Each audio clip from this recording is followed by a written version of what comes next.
അല്ലടി വസന്ത, ഞാൻ ചോദിക്കണം, ഇവക്ക് എന്താണ് ഈ അയൽക്കൂട്ടത്തിൽ നിന്ന് ലോൺ എടുത്തതിന്റെ പൈസ അടയ്ക്ക് എത്ര പാട് ബുദ്ധിയുടെ ഇവക്ക്? ഇവളെ മൂത്ത മോൻ ജോലിക്കാരായി, ഇവളെ മൂത്ത മോൻ കെട്ടിക്കൊണ്ടുന്ന പെണ്ണും ജോലിക്കാരി. അപ്പൊ പിന്നെ അവക്കത് പോരേടിയത്. എന്തൊരു തീറ്റുള്ളിനും തിന്നണത് ഇവള്. പൈസ എടുക്കാൻ വേണ്ടി മുണമുണാവ് നിൽക്കും. ചോദിക്കുമ്പോഴാ അയ്യോ ഇന്ന് നാളെ തരാം. അല്ല, ഇവിടെ വേറെ ചില കാര്യങ്ങളൊക്കെ നമുക്ക് നാട്ടിലും ഇതാണ്. ഒരു ബൈക്ക് പൈപ്പിലൂടെ എന്നും കാണും. ഇവിടെ വീട്ടിൽ ആരാ വന്ന് പോകുന്നത്, കയ്യിലൊരു പൊതിയും കാണും. ഇത്ര തിന്നത് പോരാടാ ഇവർക്ക്. അയ്യേച്ചിയ സിഗി ചേച്ചിയത്. സിക്കിയ അപ്പൊ നമ്മളെ ഷാജിയുടെ ഇളയമോ സിക്കി? അയ്യ, ഷാജിയുടെ മോനല്ല. ചേച്ചി, സ്വിഗ്ഗി എന്ന് പറയണതേ നമ്മൾ മൊബൈൽ വഴി ഓർഡർ ചെയ്യുമ്പോഴത്തേക്ക് ഫുഡ് വീട്ടിൽ കൊണ്ടും തരും, അതാണ് സ്വിഗ്ഗി. അല്ലെ, എന്റെ ഒരു സംശയമാണേ, ഈ സ്വിഗ്ഗി എന്തിനാ ഇവിടെ കക്കൂസിന്റെ പൈപ്പ് ഒഴി ചവിട്ടി സൻസേഡ് തൂങ്ങി ഇറങ്ങണത്?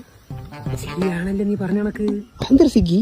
അല്ലടി, നിന്റെ വീട്ടില് അന്ന് കഴിഞ്ഞ ആഴ്ച വെള്ളം കലകം നീ വിളിച്ച് നിന്റെ വീട്ടിൽ നിന്ന് ഇറങ്ങി ഓടി, വീണ് പൊട്ടക്കടി ചെന്ന് വീണ്. കണക്ക് സ്വിഗ്ഗി അല്ലേ? അത് അത് അത് വേറെ. വേറെ സ്വിഗ്ഗി? അത് വേറെ സ്വിഗ്ഗി അല്ലല്ലേ, സൊമാറ്റോ.